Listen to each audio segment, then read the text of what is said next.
Hello students, I am here with video number 2 of day 2 and we will read chapter number 2 because 90 plus vision, that's why 15 days of revision. Welcome to my channel Happy Commerce Hub, an interesting way of learning by Simran Agarwal. Clear your basics of commerce here and also get notes of business studies, economics and accountancy here. To get latest videos, subscribe my channel and share with your friends. तो my students कैसे हैं आप सब लोग? I hope सब लोग अच्छे होंगे घर पर अपने। और कल जो मैंने डे फर्स्ट का वीडियो डाला होगा तो शायद थोड़ी रिदम बनना स्टार्ट हो गई होगी।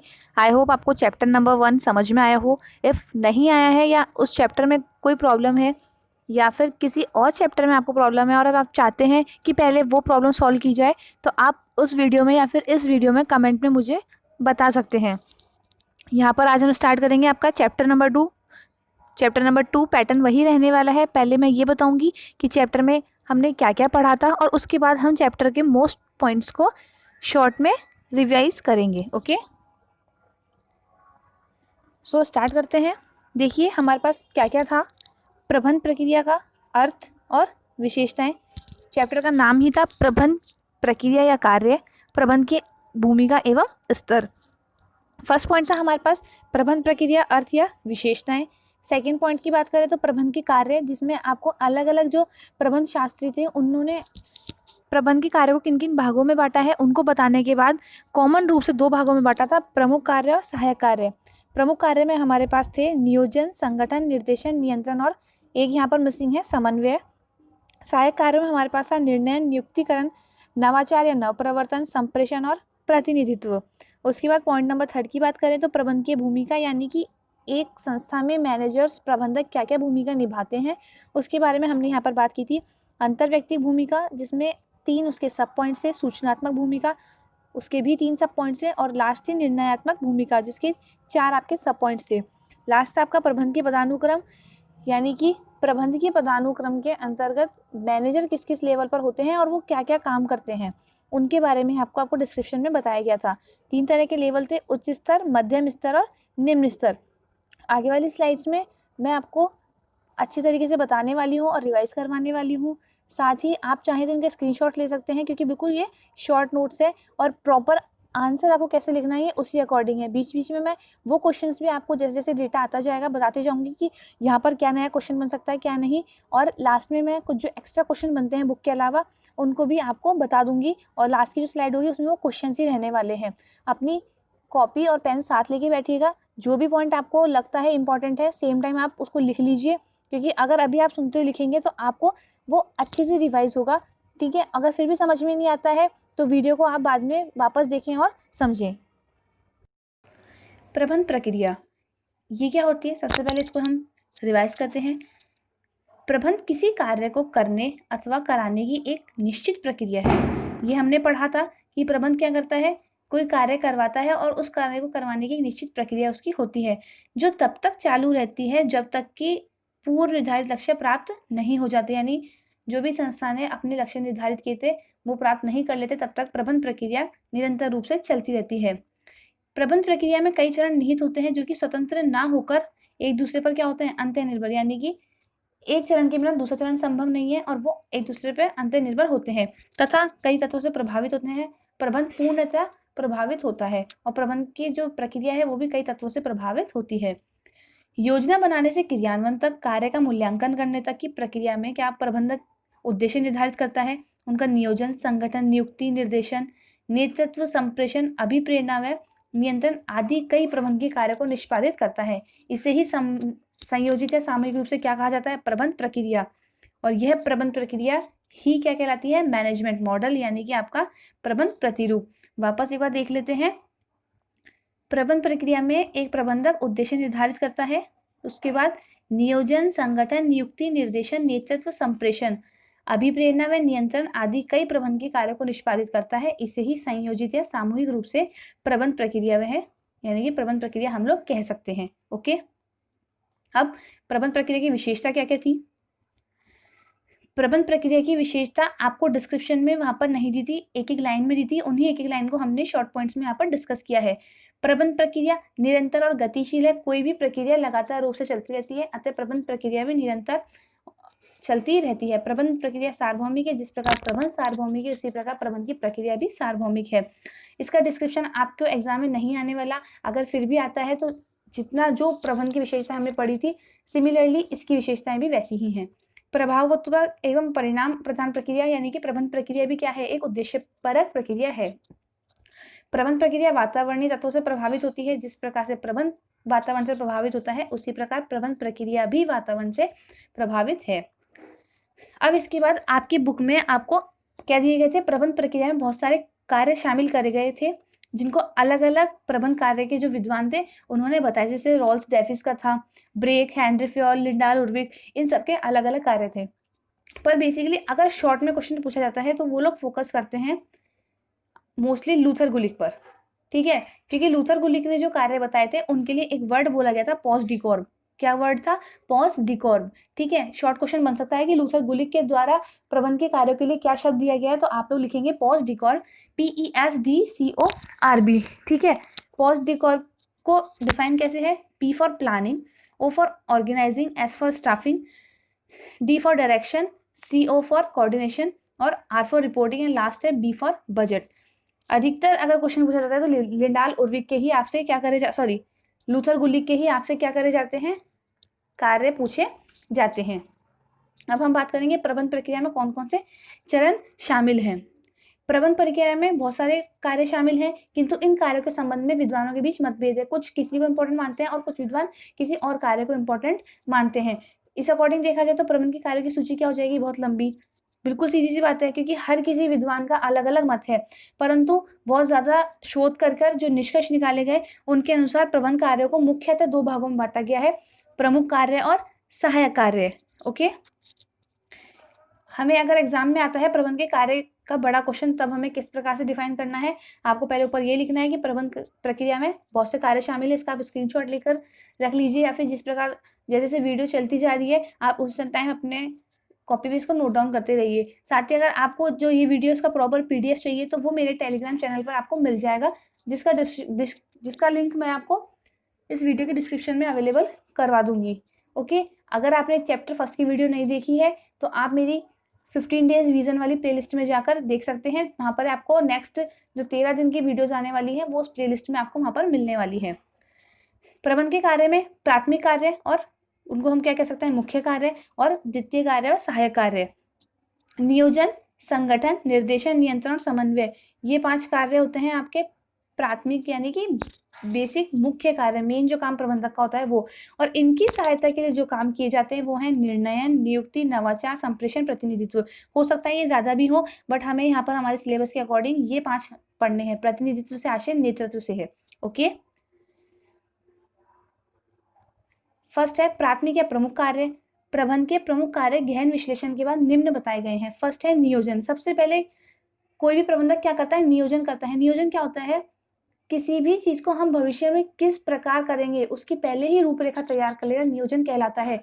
आप लोगों के 22 तारीख को एग्जाम है, मैं किस प्रकार पढ़ूंगा या पढ़ूंगी, इसका आप क्या कर रहे हैं, नियोजन कर रहे हैं। मैं यूट्यूब से पढ़ूंगा, मेरे को सेल्फ स्टडी करनी है, मेरे नोट से पढ़ना है, वो क्या है, आप अपने स्तर पर अपने परीक्षा का नियोजन कर रहे हैं और परीक्षा में पास होना आपका उद्देश्य है। उसी प्रकार एक संस्था में प्रबंधक नियोजन करते हैं ताकि वो संस्था के उद्देश्य को प्राप्त कर सकें।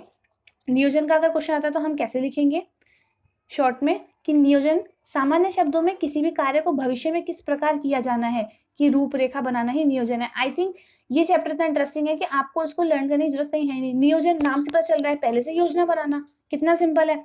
अब इसको थोड़ा सा टेक्निकल टर्म्स में डाल दो कि किसी भी कार्य को भविष्य में किस प्रकार किया जाएगा, इसकी रूपरेखा बनाना ही क्या कहलाता है, नियोजन। फिर हेनरी फ्योल ने इसकी क्या दी है, परिभाषा दी है। बहुत सिंपल है, क्या करना है, धीरे धीरे सुनना बिल्कुल और मेरे साथ रिवाइज करते जाना।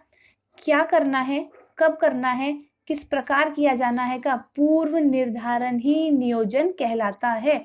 बहुत सिंपल था, क्या करना है, कब करना है, किस प्रकार किया जाना है का पूर्व निर्धारण ही नियोजन कहलाता है।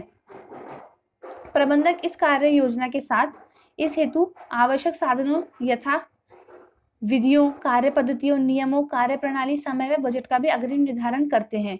क्या क्या करते हैं वो? इस योजना के साथ साधन देखते हैं कि इनके पास क्या क्या साधन है जिससे उनके साथ काम करना है, क्या उनको यूज करने की विधियां हैं, क्या उनकी कार्य पद्धतियां रहने वाली हैं, नियम क्या है, कार्य प्रणालियां क्या है, समय कितना है, यानी जो हम प्लानिंग कर रहे हैं वो कितने टाइम पीरियड के लिए कर रहे हैं। ऐसा तो नहीं है ना कि हमारा बीएसटी का एग्जाम 22 जून को है और हम अगले साल तक की प्लानिंग करके बैठ जाएं।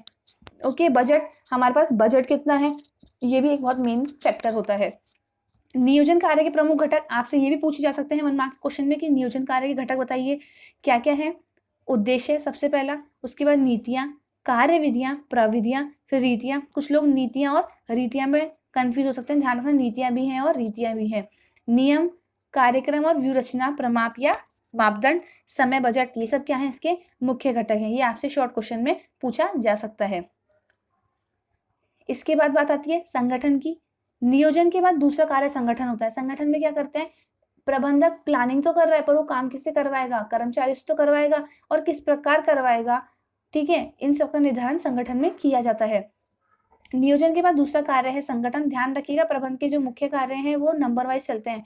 संगठन नियोजन में आप क्या कर सकते हो? संगठन पहले लिखकर नियोजन बाद में नहीं लिख सकते, ये हमेशा लाइन वाइज ही चलेंगे। कैसे? नियोजन, संगठन, निर्देशन, नियंत्रण और समन्वय। आपको ऑटोमेटिक इनका क्रम याद हो जाएगा जब हम इसको पैटर्न में पढ़ेंगे, क्योंकि देखो नियोजन सबसे पहले प्लानिंग करते हैं, फिर संगठन, हम ये देखते हैं कि किस किस लोगों से काम करवाना है, कैसे करवाना है। संगठन बना लिया, अब उसके बाद क्या करना है?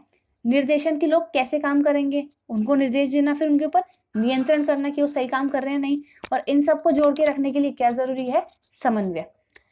नियोजन के बाद दूसरा कार्य संगठन है। उद्देश्य प्राप्ति हेतु जो आवश्यक कार्य या क्रियाएं संपन्न करनी होती हैं उनका निर्धारण करना, उन कार्यों का विभाजन व वर्गीकरण करना, उस कार्य को करने योग्य व्यक्तियों का दायित्व, योग्यता, अधिकार आदि करना ही क्या कहलाता है? आपका संगठन कहलाता है। यानी कि एक प्रबंधक ये देखता है कि मुझे क्या क्या काम करवाना है, कौन कौन से विभागों में मुझे मेरी संस्था को बांटना है, ठीक है, ये सब किस में आ जाता है? आपके संगठन में। संगठन को मानव शरीर में स्थित मेरुदंड की संज्ञा दी गई है। संगठन के द्वारा ही विभागाधिकारी, ठीक है, अधीनस्थ आदि के संबंध क्या किए जाते हैं? निर्धारित किए जाते हैं।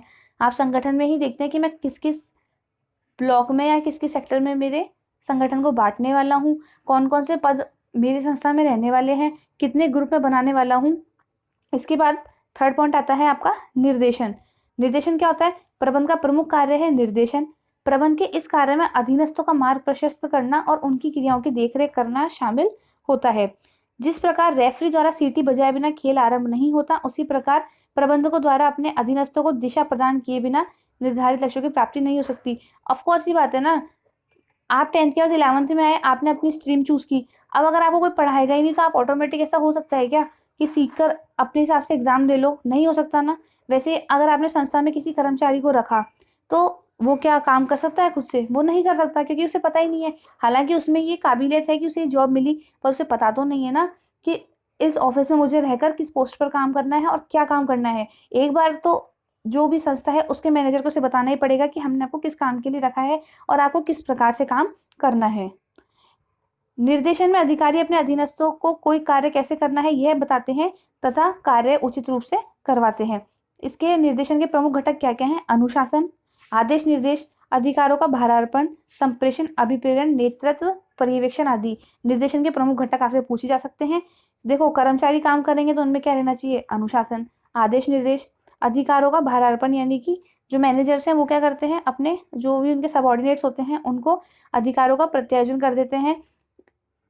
संप्रेषण, कम्युनिकेशन बना रहना जरूरी है। अभिप्रेरण, अगर कर्मचारी अभिप्रेरित नहीं होंगे तो वो काम करने के लिए रेडी भी नहीं होंगे। नेतृत्व, ग्रुप में काम करते हैं कर्मचारी तो उनको लीड करने के लिए नेतृत्व, ये सब क्या है? निर्देशन के प्रमुख घटक। इसके बाद हम क्या करेंगे? नियंत्रण। देखो, नियंत्रण को याद करने के लिए बहुत सिंपल सी लाइन में बोलने वाली हूँ, इसको माइंड में फिट कर लेना, टिल लास्ट तक आपको पता चल जाएगा कि व्हाट इज कंट्रोलिंग। नियंत्रण क्या है? पूर्व निर्धारित उद्देश्यों को वर्तमान में प्राप्त परिणामों से तुलना करके विचलन प्राप्त करना ही क्या है? नियंत्रण कहलाता है। ये डेफिनेशन माइंड में सेट कर लो, आपके मार्क्स कहीं नहीं अटकने वाले। कोई भी आपसे नियंत्रण पूछेगा केवल इतना सा बोलना है कि पूर्व निर्धारित लक्ष्यों को वर्तमान में प्राप्त परिणामों से तुलना करके विचलन ज्ञात करना ही नियंत्रण कहलाता है। सामान्य शब्दों में पूर्व निर्धारित उद्देश्यों की तुलना वर्तमान में प्राप्त परिणामों से करके विचलन ज्ञात करना नियंत्रण है। नियंत्रण से प्रबंधन की कार्य कुशलता से कार्य संपन्न होते हैं। विचलन यदि नकारात्मक हो तो उन्हें दूर करते हैं और विचलन सकारात्मक हो तो अध्ययन करके व्यूहरचना बनाई जाती है। हो सकता है आपने किसी काम के लिए प्लानिंग करी, ठीक है, अब उसमें अगर क्या होगा, गलती होगी तो आपका वो काम सही तरीके से नहीं होगा, तो नियंत्रण के द्वारा वो त्रुटि या गलती पता करी जाएगी, उसे दूर करा जाएगा। पर हो सकता है जो आपने प्लानिंग करी काम उसके अकॉर्डिंग बहुत ज्यादा अच्छा हो गया, तो ये तो बहुत अच्छी बात है अगर काम अच्छा हुआ है तो वो भी विचलन है कि हमने जिस हिसाब से प्लानिंग की थी काम अच्छा हुआ कैसे, हमारी उम्मीदों से परे काम कैसे हुआ, तो वो विचलन भी मालूम करो।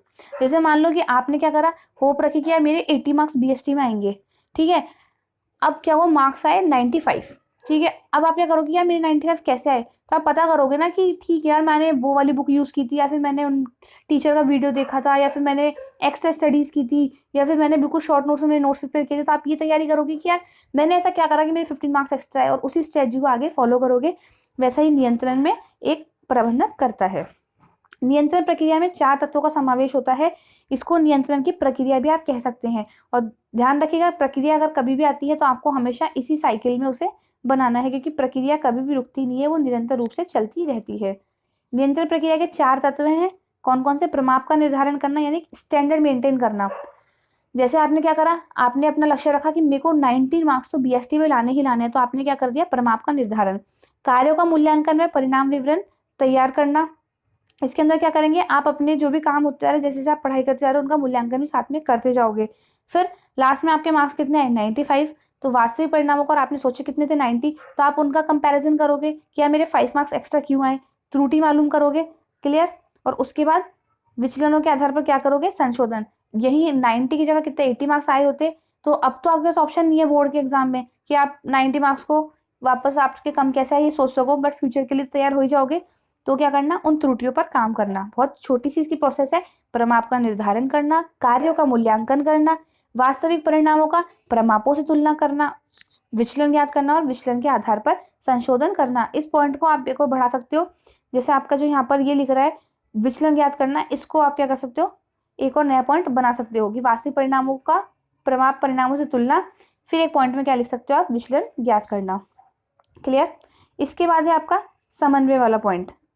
समन्वय है संगठन में कर्मचारियों की क्रियाओं, कार्य विधियों, कार्य क्षमताओं व गुणों में पर्याप्त भिन्नता पाई जाती है। एक संस्था में बहुत सारे लोग काम करते हैं, जरूरी नहीं है सबके थॉट, सबके गोल्स, यानी कि सबकी सोच और सबके उद्देश्य मिले, तो सीधी सी बात है वाद विवाद होना एक तरीके से क्या है, जरूरी हो जाता है कि वाद विवाद तो जरूर होगा ही होगा। साथ ही इतने प्रकार के उनके पास संसाधन होते हैं, तो अभौतिक संसाधनों के द्वारा भी वाद विवाद खड़ा हो सकता है, जिससे व्यक्तिगत और अंत व्यक्तिगत संघर्ष की संभावना बनी रहती है। अतः समन्वय बैठाना ही वह सीढ़ी है जिसके द्वारा क्या किया जा सकता है, संघर्षों को दूर करा जा सकता है और अपने उद्देश्य प्राप्त किए जा सकते हैं। कुंटज और ओडोनेल ने क्या कहा है, समन्वय को प्रबंधन का सार कहा है।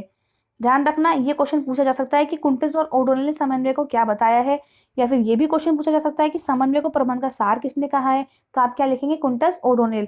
क्वेश्चन ये भी बन सकता है कि प्रबंध को समन्वय का सार क्यों कहा गया है, तब आपको जो मैंने यहाँ पर बताया है ये इतना पैराग्राफ के संगठन में कर्मचारियों की क्रियाओं वाला, ये आप पूरा वहां पर लिख देंगे, क्लियर। अब है हमारा बी पॉइंट, सहायक कार्य। प्रबंध के प्रमुख कार्यों को संपन्न करने के लिए उसकी सहायता के लिए किए जाने वाले कार्य क्या कहलाते हैं, सहायक कार्य। उसमें फर्स्ट है निर्णय। देखो निर्णय हर बात पर जब हमको ही किसी न किसी बात का डिसीजन करना पड़ता है, तो प्रबंधकों को तो दिन भर पता नहीं कितने डिसीजंस लेने पड़ते होंगे। अतः निर्णय भी एक बहुत इंपॉर्टेंट आपका फैक्टर हो जाता है, क्योंकि कोई भी चीज़ काम करनी है उसको किस प्रकार करनी है, कैसे करनी है, वो कैसे फाइनल होगा, निर्णय के द्वारा ही तो होगा। प्रबंध में कई विकल्पों में से एक विकल्प का चुनाव करना पड़ता है। निर्णय किसी कार्य को करने या नहीं करने के संबंधों में उपलब्ध विभिन्न विकल्पों में से किसी एक श्रेष्ठ विकल्प के चयन की प्रक्रिया है। आप भी तो डिसाइड करते हैं कि यार मुझे पासबुक में से पढ़ना है, मुझे बुक में से पढ़ना है, मुझे नोट से ही पढ़ना है केवल, ठीक है, तो आप भी निर्णय ले रहे हैं, वैसे ही प्रबंधक भी निर्णय लेते हैं। प्रबंधकों को कदम कदम पर महत्वपूर्ण निर्णय लेने होते हैं जो संगठन के कार्य व कार्य प्रणाली को प्रभावित करते हैं। देखो निर्णय ही हर चीज को प्रभावित करते हैं, ठीक है। यह प्रबंधकीय कार्य निर्णय प्रबंध के प्रत्येक कार्य में अंतर्व्याप्त होते हैं। सेकंड है आपका नियुक्तिकरण। आपने संगठन खड़ा कर लिया, आपने अपना ऑफिस बना लिया, लेकिन अगर यहाँ पर ह्यूमन पावर ही नहीं है, ह्यूमन रिसोर्स ही नहीं है, तो वो संस्था बेकार है। अगर मानव ही वहाँ पर काम नहीं करे तो पूरा काम तो कंप्यूटर भी नहीं कर सकता, क्योंकि कंप्यूटर को चलाने के लिए मानव की आपको आवश्यकता पड़ती ही है। संगठन संरचना के अंतर्गत दो भाग होते हैं, एक तो भौतिक संरचना जिसमें क्या आता है आपके भवन, उपकरण, मशीनरी, और फिर होता है मानवीय संरचना, योग्य कर्मचारियों की भर्ती व विकास। प्रबंध संस्था में कार्य करने के लिए मानव की आवश्यकता होती है, जो कि नियुक्तिकरण कार्य कहलाता है। नियुक्ति, नाम से पता चल रहा है नियुक्ति करना, यानी कि किसी एम्प्लॉय को रखना। इससे कर्मचारी की भर्ती से लेकर सेवानिवृत्ति तक के समस्त काम शामिल होते हैं। एक कर्मचारी को किस प्रकार से भर्ती किया जाता है, उसको काम सिखाया जाता है, उसका प्रमोशन किया जाता है, ट्रांसफर किया जाता है, और वो अंत में क्या होता है, सेवानिवृत्त। ये पूरा प्रोसेस किस में आता है, आपके नियुक्तिकरण में। इसके बाद है नवाचार। नवाचार हम बहुत बार पढ़ चुके हैं। नई नई तकनीकों का उपयोग क्या कहलाता है, नवाचार। बदलते परिवेश में निरंतर उत्पाद विकास और शोध कार्य करते रहना ही प्रबंध का कार्य है। नवाचार से आशय निरंतर नई तकनीकों का उपयोग करना और वर्तमान परिवेश में परिवर्तन लाना ही नवाचार कहलाता है। जो प्रबंधक नवाचार अपनाते हैं वे प्रतिस्पर्धा में आगे बढ़ जाते हैं। पीटर एफ ड्रकर ने नवाचार को प्रमुख कार्य बताया है। ध्यान रखना, पीटर एफ ड्रकर ने नवाचार को प्रमुख कार्य बताया है। ये पूछा जा सकता है कि नवाचार को मुख्य कार्य किस प्रबंध शास्त्री ने बताया, तो आप लिखेंगे Peter F Drucker. Next point है हमारे पास संप्रेषण यानी कि कम्युनिकेशन। कम्युनिकेशन बहुत ज़्यादा जरूरी है, क्योंकि अगर आप एक दूसरे से बातचीत नहीं कर पा रहे, एक दूसरे को समझ नहीं पा रहे, एक दूसरे का क्या बोलना चाहता है ये नहीं जान पा रहे, तो कोई भी कार्य करना असंभव है। इसलिए संप्रेषण भी एक मुख्य तत्व में आता है। सामान्य शब्दों में विचारों, सूचनाओं, तथ्यों, भावनाओं के आदान प्रदान को संप्रेषण कहा जाता है। संदेश पहुंचाने, प्राप्त करने के लिए संप्रेषण अति आवश्यक है। संप्रेषण के द्वारा कर्मचारी कुशलतापूर्वक कार्य करते हैं। प्रबंधकों को एक अच्छी संप्रेषण प्रणाली लागू करनी चाहिए, जिससे कि भ्रम, अफवाह, मनमुटाव और दुर्भावना को दूर किया जा सके। देखो यहाँ पर आपसे बड़ा क्वेश्चन भी बन सकता है और छोटे क्वेश्चन में आपसे एक एक पॉइंट पूछ सकते हैं। जैसे संप्रेषण क्या है बताइए, निर्णयन क्या है बताइए, समन्वय प्रबंध का सार है कैसे बताइए, या फिर नवाचार किसे कहते हैं, नियंत्रण से आप क्या समझते हैं, नियंत्रण प्रक्रिया के बारे में बताइए। आपकी बुक में नियंत्रण प्रक्रिया को कैसे दे रखा है, पॉइंट्स में नहीं देकर एक पैराग्राफ में दे रखा है। उस तरीके से आप अपनी नियंत्रण प्रक्रिया को डिफाइन नहीं करेंगे। क्वेश्चन आता है तो नियंत्रण प्रक्रिया को इस प्रकार से डिफाइन करेंगे जैसा मैंने आपको बताया है। फिफ्थ है नेतृत्व या प्रतिनिधित्व। प्रत्येक समूह का एक नेता जरूर होता है, किसी न किसी के अंडर में आप क्या करते हैं, काम करते हैं। जैसे क्लास का मॉनिटर होता है, मॉनिटर, ठीक है। टीचर्स का भी एक क्या होता है, इंचार्ज होता है, और आपके पूरे स्कूल का एक प्रिंसिपल होता है, वो क्या है, नेता ही तो एक तरीके से। प्रत्येक समूह का एक नेता होता है, जिसके अनुसरण में ही शेष समूह कार्य करता है। नेता अपने समूह का अपने उद्देश्य की ओर पथ अग्रसर करते हैं। वर्तमान परिप्रेक्ष्यों में व्यवसाय को प्रभावित करने वाले घटकों से संपर्क बनाए रखना, वार्तालाप करना, गोष्ठियां करना आवश्यक है। इसके लिए प्रत्येक प्रबंधक को दल या संघ में हिस्सा लेने के लिए संगठन का प्रतिनिधित्व करना पड़ता है। कभी कभी होता है ना कि हम स्कूल से कहीं जा रहे हैं तो क्या होता है कि हेड बॉय या हेड गर्ल आपका लीड करेंगे, या फिर आपका क्लास टीचर लीड करेंगे, या फिर अगर कोई स्कूल ग्रुप जा रहा है तो टीचर क्या करती है, उनके साथ जाती है, वो भी आपका प्रतिनिधित्व करते हैं। उसी प्रकार संस्था में भी प्रबंधक को अपने ग्रुप के कर्मचारियों का प्रबंध करना पड़ता है। अब है प्रबंधकों के द्वारा किए जाने वाले कार्य के ऊपर जो रिसर्च किया गया था, ठीक है। क्या सभी प्रबंधक प्रत्येक कार्य को समान मात्रा में समझ लेते हैं? देखो अलग अलग लेवल के मैनेजर होते हैं, तो जरूरी नहीं है वो समान मात्रा में समान समय दे। जैसे आपका प्रिंसिपल है, क्या वो काम करेगा जो एक क्लास टीचर कर रही है? नहीं करेगा, कौन सी बात है। जो आपकी सब्जेक्ट टीचर काम कर रही है, क्या वो क्लास टीचर करेगी? नहीं। सबका अलग अलग काम है, सबके अलग अलग टाइम होते हैं, ठीक है। तो इस बात पर रिसर्च किया था। ध्यान रखना, रिसर्च किसने किया था? रिसर्च किया था मैकगिल विश्वविद्यालय के प्रोफेसर हेनरी मिंट्सबर्ग ने। ये क्वेश्चन बन सकता है कि प्रबंध की भूमिका के ऊपर शोध किस प्रबंध शास्त्री ने किया, तो आप लिखेंगे मैकगिल विश्वविद्यालय के प्रोफेसर हेनरी मिंट्सबर्ग के द्वारा यह शोध किया गया था।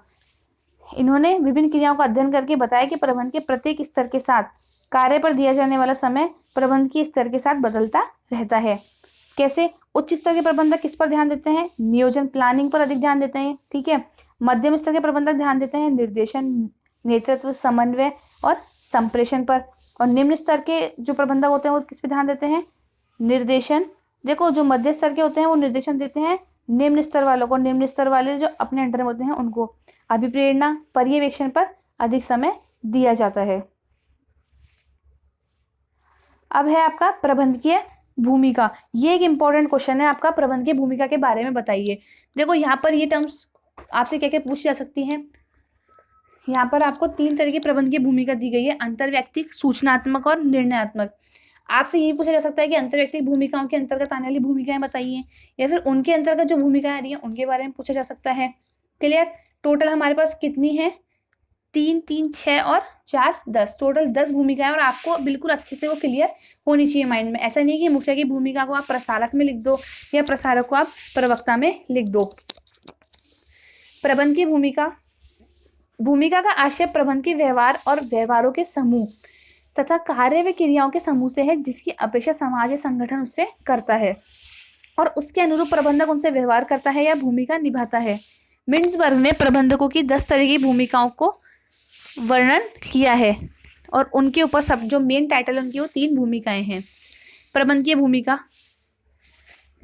यहाँ पर हम इसको अच्छे से देख लेते हैं कौन कौन सी है। अंतर्वैयक्तिक भूमिका, सूचनात्मक भूमिका और निर्णयात्मक भूमिका। अंतर्वैयक्तिक भूमिका में क्या आता है, यहीं पर मैं आपको एक्सप्लेन कर देती हूँ इस चीज को, ठीक है। अंतर्वैयक्तिक भूमिका, आपकी अंतर्वैयक्तिक भूमिका बताती है अपनी औपचारिक सत्ता, पद व स्थिति के कारण प्रबंधक अंतर्वैयक्तिक भूमिकाओं का निर्वाह करते हैं। एक प्रबंधक खुद की जो सत्ता है, उसका जो उसके संस्थान में पद है, जो उसकी स्थिति है, उसके कारण जो भूमिका उत्पन्न होती हैं वो कहलाती है अंतर्वैयक्तिक भूमिका। उसमें 3 भूमिका है, मुखिया की, नेता की और संपर्क अधिकारी की। देखो बहुत बार कंफ्यूजन होता है कि मुखिया और नेता एक ही है। मुखिया यानी कि आपका संस्था अध्यक्ष, बट संस्था अध्यक्ष और नेता दोनों में डिफरेंस है। संस्था अध्यक्ष कौन होता है? इस भूमिका में अपनी संस्था का मुखिया या अध्यक्ष होने के नाते प्रबंधक वैधानिक प्रपत्रों पर हस्ताक्षर करते हैं, यानी कि जितने भी कॉन्ट्रैक्ट बाहर के लोगों से हो रहे हैं उनके ऊपर वो साइन करते हैं, ठीक है। सामाजिक गतिविधियों में भाग लेते हैं। एज अ लीडर वो लोग क्या करते हैं, जो भी सोशल एक्टिविटीज़ वगैरह हैं उनमें अपनी संस्था के बिहाफ पर वो पार्ट लेते हैं। नेता की भूमिका में वो प्रबंधक क्या करते हैं, अपने अधीनस्थों को लक्ष्यों के प्रति प्रेरित करते हैं ताकि उनके अधीनस्थ अपने लक्ष्य प्राप्त कर सकें। वे अपनी सत्ता, समन्वय तकनीकों तथा अभिप्रेरण उपायों के द्वारा व्यक्तियों की आवश्यकताओं तथा संगठन के लक्ष्यों में एकीकरण स्थापित करते हैं। लास्ट है आपका संपर्क अधिकारी की भूमिका। प्रबंधक अपने संगठन एवं बाह्य पक्षों तथा विभिन्न विभागों व संगठनात्मक इकाइयों के मध्य संपर्क सूत्रों की भूमिका निभाते हैं। क्या करते हैं वो? अपने संगठन और बाह्य पक्ष, खुद का ऑफिस और बाहर से जिन भी लोगों से वो लोग कॉन्टैक्ट कर रहे हैं वो लोग, विभिन्न विभाग, अपनी संस्था के विभिन्न विभाग व संगठनात्मक इकाइयों के मध्य संपर्क सूत्र की भूमिका निभाते हैं। यह भूमिका सूचनाओं के आदान प्रदान और समन्वय की दृष्टि से अत्यंत महत्वपूर्ण होती है, क्योंकि सूचनाएं बहुत ज़्यादा ज़रूरी होती हैं। इसके बाद है सूचनात्मक भूमिकाएं, ठीक है। सूचनात्मक भूमिकाओं में हम देखते हैं ये क्या होती है। इन भूमिकाओं में प्रबंधक विभिन्न सूचनाओं, तथ्यों का क्या करते हैं, संग्रहण करते हैं और फिर वितरण करते हैं। इस प्रकार वे संगठन के स्नायु केंद्र माने जाते हैं। ध्यान रखना, यहाँ पर ये भी क्वेश्चन उठ गया कि स्नायु केंद्र किसे कहा गया है? प्रबंधकों की सूचनात्मक भूमिकाओं को स्नायु केंद्र कहा गया है। इसमें 3 होती है, प्रबोधक, प्रसारक और प्रवक्ता। प्रबोधक क्या होता है? प्रबंधक को नियोजन, निर्णय और अन्य प्रबंध के कार्यों के लिए विभिन्न सूचनाओं की आवश्यकता होती है, अतः वे अपने संगठन और इसके वातावरण के बारे में विभिन्न ज्ञान स्रोतों से सूचना एकत्रित करते हैं, इसलिए वे प्रबोधक कहलाते हैं। वो अपने किन किन सूत्रों से? अधिकारियों से, अधीनस्थों से, सह प्रबंधकों से और अन्य व्यक्तियों से सूत्रों से जानकारी प्राप्त करते हैं। देखो वो यहाँ पर क्या कर रहे हैं, अपने निर्णय लेने के लिए जानकारी प्राप्त कर रहे हैं। यहाँ पर हो गई प्रबोधक की भूमिका। वापस समझ लो, अपने निर्णय लेने के लिए जो सूचना एकत्रित की गई वे क्या कहलाएंगे? आपके प्रबोधक। क्लियर? हो सकता है बच्चों को थोड़ा थोड़ा यहाँ पर कंफ्यूजन हो जाए। प्रसारक, प्रबंधक इस भूमिका में एकत्रित सूचनाओं को उपयोगिता एवं आवश्यकता के अनुसार अपने अधीनस्थों और संबंधित इकाइयों को वितरित व प्रसारित करते हैं, ठीक है। इसमें क्या करा, उन्होंने जो अपनी इंफॉर्मेशन ली थी, क्लियर, उसको क्या कर रहे हैं वो अपने अधीनस्थों को और जिसको संबंधित इकाइयों को वितरित व प्रसारित कर रहे हैं। इसमें तथ्यात्मक सूचनाएं और मूल्य सूचनाएं दोनों होती हैं। मूल्य सूचनाएं प्रबंधकों के दृष्टिकोण, प्राथमिकता आदि से संबंधित होती हैं। थर्ड है आपका प्रवक्ता। प्रवक्ता भूमिका की हम यहाँ पर बात करेंगे। प्रवक्ता की भूमिका में प्रबंधक अपने संगठन की योजनाओं, नीतियों, कार्यक्रमों के बारे में बाह्य पक्षकारों, ग्राहकों, सरकार, समुदाय आदि को विभिन्न प्रकार की सूचनाएं संचार माध्यम से प्रेषित करते हैं। प्रसारक में तो वो क्या कर रहे थे, जो बिल्कुल क्लोज उनके कॉन्टेक्ट से अधीनस्थ और संबंधित इकाइयों उन तक ही सूचनाएं क्या कर रहे थे, वितरित कर रहे थे। बट प्रवक्ता की भूमिका में वो लोग क्या कर रहे हैं, संगठन की योजनाओं, नीतियों, कार्यक्रमों के बारे में जो बाह्य पक्षकार है ना, उनको वो क्या कर रहे हैं, अपनी सूचनाएं पहुंचा रहे हैं जो कि उनके लिए जरूरी हैं। लास्ट पॉइंट, निर्णयात्मक भूमिका। निर्णयात्मक भूमिका में है, यह प्रबंधकों की व्यूह रचना निर्माण करने संबंधी भूमिका होती है। निर्णय से पता चल रहा है कि हमें फैसला लेना है और प्लानिंग करनी है, अतः प्रबंधकों की व्यूह रचना निर्माण करने की भूमिका निर्णयात्मक भूमिका कहलाती है। यहाँ पर 4 प्रकार के आपके पास पॉइंट हैं। 4 प्रकार के पॉइंट में आपके पास है उद्यमी यानी कि साहसी की भूमिका। इसमें क्या होता है, साहसी भूमिका में आपके पास है, इस भूमिका में प्रबंधक अपने संगठन के लिए विभिन्न संभावना, अवसरों और खतरों का पता लगाता है। ऑफ कोर्स ही बात है, एक उद्यमी क्या करता है, बिजनेस के लिए अपॉर्चुनिटीज तो देखता है कि अगर मैं ये बिजनेस करूंगा तो क्या लॉसेस हो सकते हैं, क्या प्रॉफिट हो सकते हैं, क्या सही टाइम है अभी ये बिजनेस करने का, क्लियर, तथा इसके अनुरूप परिवर्तन में सुधारों को लागू करते हैं। वह वातावरण में होने वाले परिवर्तन को लाभ उठाने के लिए संगठनों में नव परिवर्तनों को भी लागू करते हैं। ऐसा नहीं है कि उद्यमी जब बिजनेस स्टार्ट कर रहा है तभी ये भूमिका निभा रहा है, अपने बिजनेस को आगे बढ़ाते रहने के लिए भी वह इस प्रकार की भूमिका का सदैव निर्वाह करता रहता है। सेकंड पॉइंट है उपद्रव निवारक। संस्था है, संस्था में बहुत सारे लोग काम कर रहे हैं तो वाद विवाद होंगे, और वाद विवाद जब बड़ा रूप ले लेते हैं तो उससे कहते हैं हम उपद्रव। और उपद्रव को कौन सुलझाता है, एक प्रबंधक ही उपद्रव को सुलझाता है। प्रबंधक अपने संगठन में उत्पन्न होने वाले दिन प्रतिदिन के झगड़े, उपद्रवों, उत्पात, मन मुटावों, संघर्षों, अशांतियों को दूर करते हैं। वे कर्मचारियों की विभिन्न समस्याओं और दबावों के प्रति प्रतिक्रिया प्रकट करते हैं। हड़ताल, अनुबंध खंडन, कच्चे माल की कमी, कर्मचारी की शिकायतें में कठिनाइयों पर विचार करके और अपनी पद स्थिति का प्रयोग करते उन्हें दूर करते हैं। कुल मिला के प्रबंधक संस्था में किसी भी प्रकार की असंतोष की भावना जो चल रही है उसको कोशिश करते हैं शांत करने की। संसाधन वितरक, ठीक है, थर्ड पॉइंट है हमारा। इस भूमिका में प्रबंधक अधीनस्थों के समय प्रबंधन, संसाधनों, कार्यों के बारे में कार्य योजना बनाते हैं। वित्त, कच्चे माल, यंत्र, अन्य आपूर्ति आदि के आवंटन के बारे में निर्णय लिया जाता है। विभिन्न विभागों की संसाधन प्राथमिकता निश्चित करता है। देखा जाता है कि पहले किसको संसाधन दिए जाए, कौन से विभाग को ज़्यादा ज़रूरत है, या फिर हमारे पास बजट कम है तो हमें किस अकॉर्डिंग अपने बजट को किस किस विभाग को बांटना है। बजट आदि तैयार करना, ये सब किस में आता है, संसाधन वितरक। नाम से पता चल रहा है कि जो संसाधन क्या हो रहे हैं, वितरण कर रहे हैं, वे क्या भूमिका निभा रहे हैं, संसाधन वितरक की। लास्ट है आपका पॉइंट वार्ताकार भूमिका, ठीक है, लास्ट पॉइंट में है वार्ताकार भूमिका। इसमें क्या किया जाता है, प्रबंधक विभिन्न पक्षकारों के विभिन्न समूहों जैसे कि श्रम संघ, यूनियन लीडर, पूर्तिकर्ता, ग्राहक, सरकार और अन्य एजेंसियों के साथ समझौते करते हैं, ठीक है, समझौते संबंधी वार्ताएं करके संगठन को लाभान्वित करते हैं। यह विभिन्न विवादों की दशा में उनके लिए हल के लिए मध्यस्थ की भूमिका भी निभाते हैं, यानी कि जो बाकी के पक्षकार जैसे कि श्रम संघ हो गया, पूर्तिकर्ता हो गए, उनसे बातचीत करते हैं, ठीक है, और प्रॉब्लम्स को सॉल्व करते हैं। ये वार्ताकार की भूमिका है। देखो मोस्टली अगर इसमें पूछा जा सकता है तो क्या पूछा जा सकता है आपसे, या तो मेन पॉइंट पूछे जाएंगे कि अंतर्व्यक्ति भूमिका में किस किस को शामिल किया जाता है, या फिर अंतर्व्यक्ति भूमिका में नेता की भूमिका को समझाइए। और इसके अलावा जो 3 पॉइंट मोस्ट बनते हैं वो प्रबोधक, प्रसारक और प्रवक्ता के ऊपर ही आपसे मोस्टली पूछा जा सकता है, क्योंकि बच्चे इसी में कन्फ्यूज रह सकते हैं, ठीक है। तो अगर क्वेश्चन घुमाना होगा तो इसी के बारे में पूछा जाएगा। अब लास्ट पॉइंट बच रहा है हमारे पास आपका केवल प्रबंधकीय पदानुक्रम। इसको स्टार्ट करने से पहले मैं स्टूडेंट्स को बता दूं कि अगर आपको लग रहा है आपको मेरी वीडियो में आपके चैप्टर के अकॉर्डिंग बिल्कुल इंटरेस्टिंग कंटेंट मिल रहा है, आपको ईजी वे में समझ में आ रहा है, तो अपने फ्रेंड्स के साथ मेरे वीडियोस को शेयर करना ना भूलें और अपने एग्जाम में बेस्ट देने का अपना ट्राई करें, ठीक है। अब हम स्टार्ट करते हैं आपका लास्ट टॉपिक, प्रबंधकीय पदानुक्रम। ये वे प्रबंध स्तर हैं जो विभिन्न प्रबंधकों के बीच आदेश या संप्रेषण श्रृंखला का निर्माण करते हैं, यानी कि जो सीढ़ी एक बन जाती है विभिन्न प्रकार के कर्मचारियों और प्रबंधकों के मध्य, वे प्रबंधकीय पदानुक्रम के द्वारा ही परिभाषित होती है तथा उनके बीच सीधी रेखा को बतलाते हैं। यानी कि मैनेजर के अंदर उसका सब मैनेजर, उसके अलावा उसके जो कर्मचारी है, उसके अलावा जो 4th क्लास लेवल के कर्मचारी है, ठीक है, ये सब क्या एक तरह से चेन बन गई और आपको पता चल गया। जैसे आपके मॉनिटर के बाद class teacher, incharge ma'am, principal, trustees, ये क्या हुआ, एक सीधी रेखा में आपने मालूम कर लिया ना कि अगर आपको प्रॉब्लम होती है तो आपको 1 बाय 1 किसके पास जाना है। आई बात समझ में। वैसे ही इसको सिंपल लैंग्वेज में प्रबंधकीय पदानुक्रम कहते हैं। संगठन संरचना में विभिन्न स्तर होते हैं जो सत्ता, अधिकार, मात्रा, पद, स्थिति आदि का अंतर बताते हैं। इन्हें ही पदानुक्रम कहा जाता है।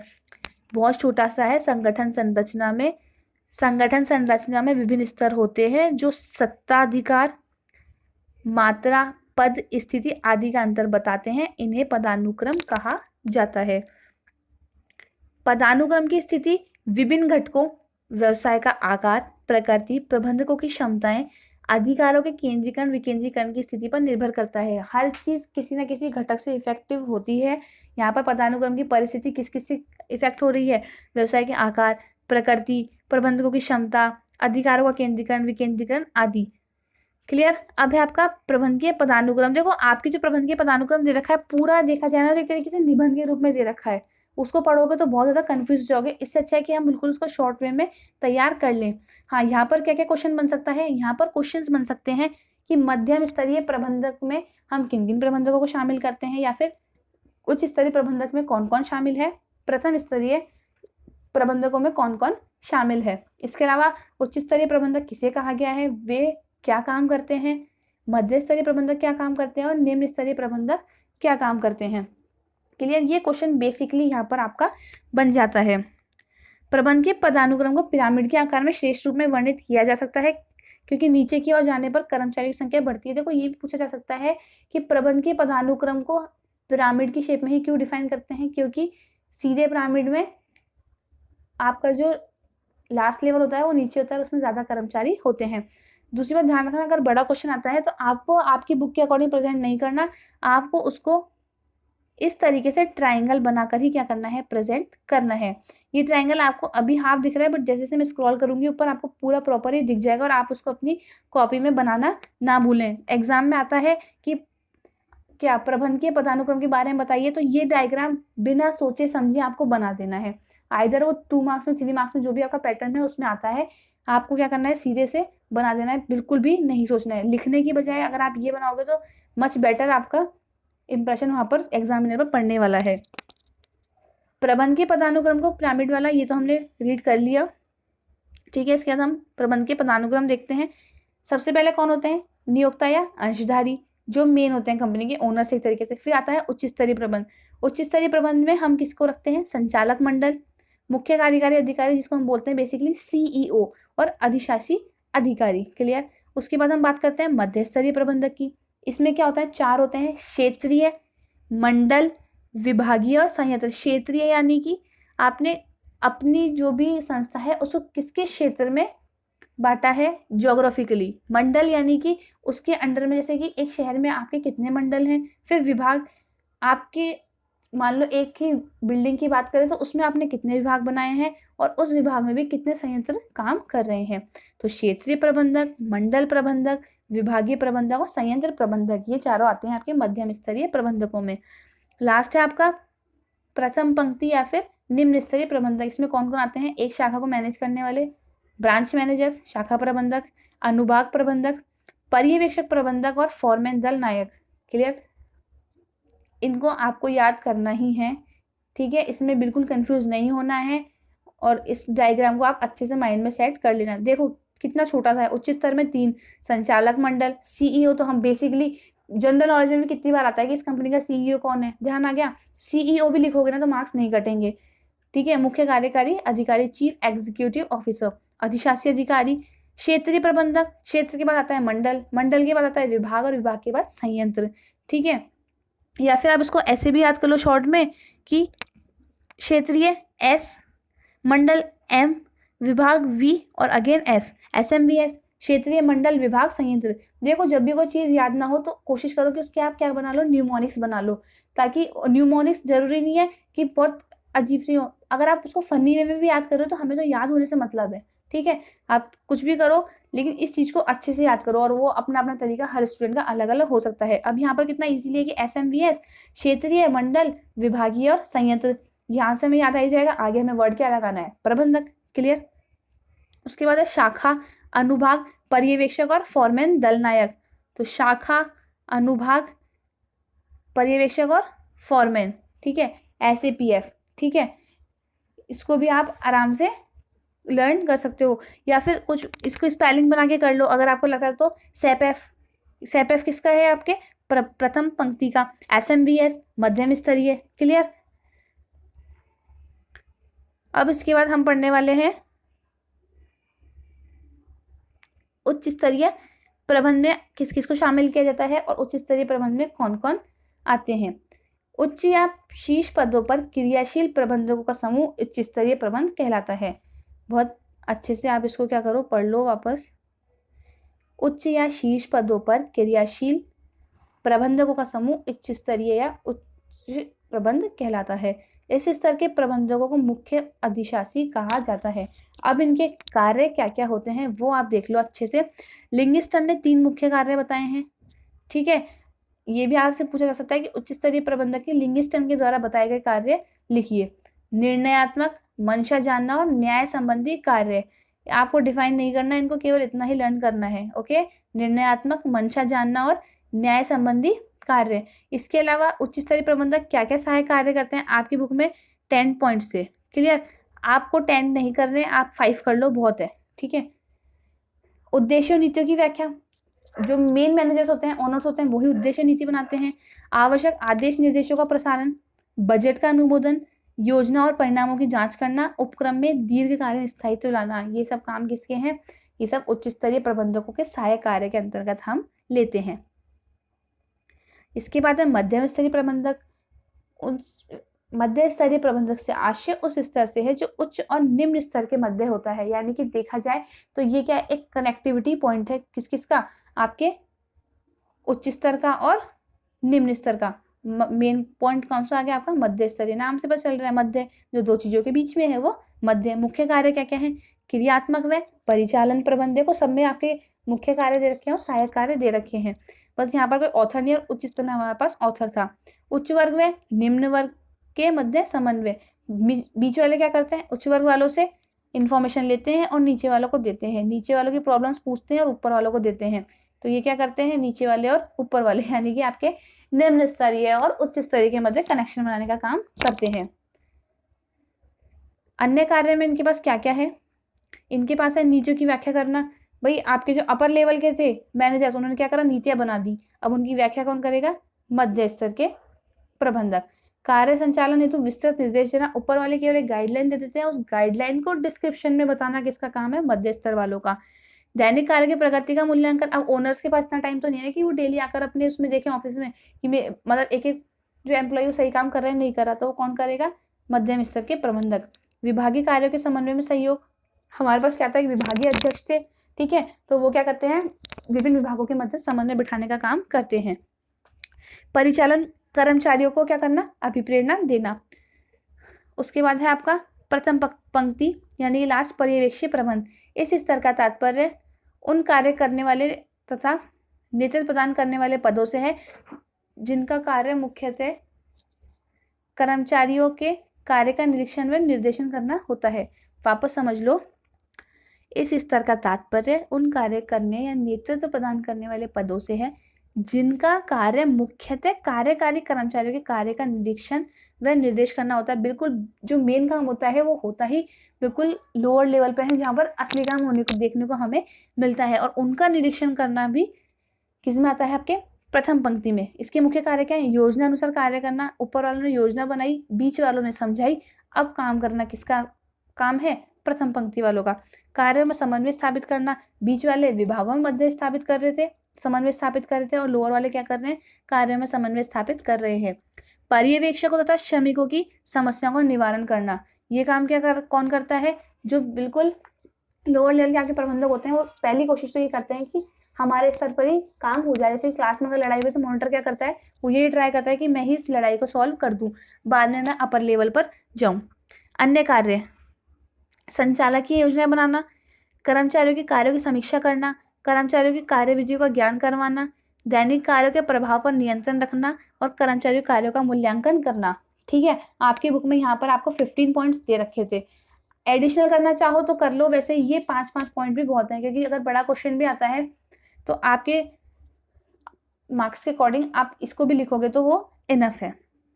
ठीक है, आई होप आपको सेकंड चैप्टर अच्छे से रिवाइज हो गया होगा। नहीं हुआ, कुछ प्रॉब्लम आई तो आप मेरे को कमेंट में बता सकते हो, ठीक है, या फिर मेरे टेलीग्राम चैनल के साथ जो मेरा ग्रुप लिंक है वहाँ पर बता सकते हो, वहाँ पर मैं आपको वापस अच्छे से एक्सप्लेन कर दूंगी। अब जो एक्स्ट्रा क्वेश्चन है, हाँ मुझे अच्छे से ध्यान है कि कल वाली जो वीडियो थी मेरी चैप्टर नंबर 1 की, उसमें मैंने क्वेश्चन लास्ट में बोला था, बट मैं डिस्क्राइब करना एक्चुअली में कुछ वीडियो की प्रॉब्लम हो गई थी, तो वो वीडियो लास्ट में कट हो गई, जिस वजह से वो चीज़ हो नहीं पाई। ओके, मैं नेक्स्ट कोई वीडियो बनाऊंगी तब चैप्टर 1 के एक्स्ट्रा क्वेश्चन, जब मेरी कोई वीडियो 1 आवर से कम हो रही होगी, मैं आपको वहाँ पर अच्छे से एक्सप्लेन कर दूंगी। बट जो चैप्टर 1 के क्वेश्चन थे वो मैंने आपको एक्सप्लेन करते टाइम देखा जाए तो बता दिए थे। ओके, फर्स्ट है आपका लूथर गुलिक ने प्रबंध के कार्य को किन शब्दों में बांधा। मैंने आपको स्टार्टिंग बता दिया था, ध्यान रखना, पॉस डिकॉर्ब।